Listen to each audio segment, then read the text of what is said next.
982 na sheria ya bajeti namba 11 ya mwaka 2015 vinamtaka afisa masuhuli wa mamlaka ya serikali za mitaa kuandaa mpango na bajeti ili kila mwaka wa fedha na kuwasilisha kwenye baraza la wafanyakazi na kamati ya fedha, uongozi na mipango kabla ya kuwasilisha mpango na bajeti hiyo kwenye baraza la madiwani. Hivyo, uwasilishaji wa mapendekezo haya ya mpango na bajeti kwenye kikao hiki ni utekelezaji wa matakwa ya kisheria zilizotajwa hapo juu. Mheshimiwa Mwenyekiti,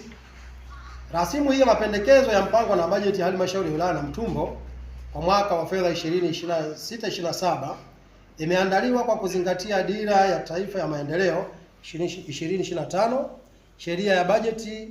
namba 11 ya mwaka 2015, mwongozo wa uandaaji wa mpango na bajeti kwa mwaka 2026/27, ilani ya uchaguzi ya Chama cha Mapinduzi ya mwaka 2025-2030, malengo ya maendeleo endelevu 2030, mpango mkakati wa halmashauri ya wilaya Namtumbo 2026/27 hadi 2030-31, mapendekezo ya vipaumbele kutoka ngazi za kata, vijiji na maagizo mbalimbali ya viongozi wa kitaifa. Mheshimiwa Mwenyekiti, kwa kuwa ukomo wa bajeti kwa mwaka wa fedha 2026/27 fedha za ruzuku kwa mwaka huo haujatolewa na Wizara ya Fedha na Mipango, ukomo wa bajeti wa mwaka wa fedha 2025/26 ndio uliozingatiwa katika kuandaa mpango na bajeti kwa mwaka 2026/27 baada ya kupokea maelekezo ya kufanya hivyo kutoka ofisi ya Rais TAMISEMI.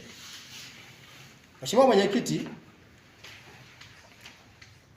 mapendekezo ya bajeti ya mwaka wa fedha 2026/27 kwa halmashauri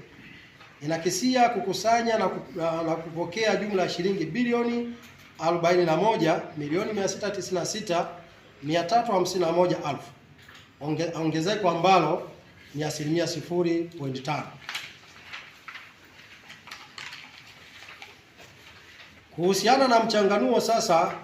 wa mapendekezo hayo unaonekana kwenye jedwali hili namba 5, ambapo kwenye mapato ya ndani vyanzo viwili ambapo ni mapato lindwa tunakusudia kukusanya bilioni 1.3, mapato yasiyolindwa bilioni 2.9 na kufanya jumla ya bilioni 4.36. Chanzo kingine ni ruzuku kutoka serikali kuu na wadau wa maendeleo ambapo kuna mishahara bilioni 26.4, matumizi mengineyo ambayo ni OC bilioni 1.68 na miradi ya maendeleo bilioni 9.2 na kufanya jumla ya shilingi bilioni 37.336, na jumla yote sasa kwa bajeti nzima ni tunakusudia kuwa na kukusanya shilingi bilioni 41,696,351,000. Baada ya makusanyo hayo, Mheshimiwa Mwenyekiti, kwenye jedwali hili namba 6 pinzi tutatumia kiasi hicho kwenye mapato ya ndani bilioni 4.3, lakini kutoka serikali kuu tutatumia bilioni 37 na jumla itakuwa ni bilioni 41.69 kama inavyoonekana jedwali namba 6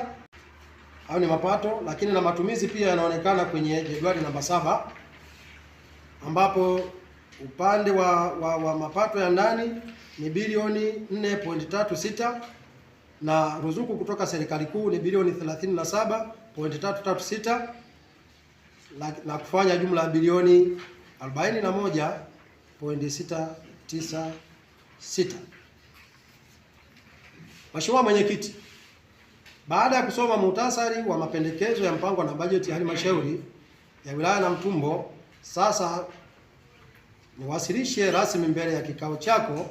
kwa ajili ya ushauri, maoni, maelekezo, maboresho na mwisho kupitishwa.